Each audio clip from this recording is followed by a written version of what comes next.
Ողջույն սիրելի բարեկամներ, եթերում առականին է։ Մի օր այգեպանը մտավ պարտեզ և զարմացավ։ Պարտեզի գրեթե բոլոր բույսերը թոռումել էին, ասես կյանք չկար նրանց մեջ։ Նա շատ անհանգստացած էր տեղի ունեցածից և սկսեց պարզել պատճառները։ Պարզվում է, որ կաղնին թոռոմում է, քանի որ ուզում էր լինել նույնքան բարակ և բարձր, ինչպես սոճին, բայց իր մոտ չէր ստացվում։ Անդրադառնալով սոճուն, իմացավ,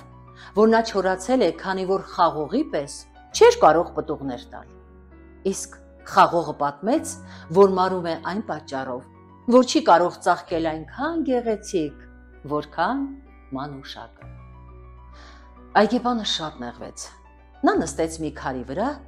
և տեսավ կողքին մի պարզ երիցուկի, որը գեղեցիկ էր, ուժերով լի և միակ բույսն էր,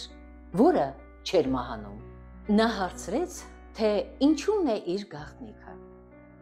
Ես պարզապես հասկացա, որ երիցուկ եմ, ոչ թե սոճի կամ խաղող, կաղնի կամ վարդ, այլ երիցուկ, պարզապես երիցուկ, ով կարող է լինել գեղեցիկ, ծաղկող և հոտավետ։ Առակս զինչ ցուցան է։ Սիրելիներս, մի փորձեք նմանվել ուրիշներին, սիրեք և գնահատեք ձեզ, յուրահատուկ եղեք այնպիսին, ինչպիսին կաք։ Ձեզ հետ է Մանուշակ Շիրինյանը, կհանդիպենք, լավ մնացեք։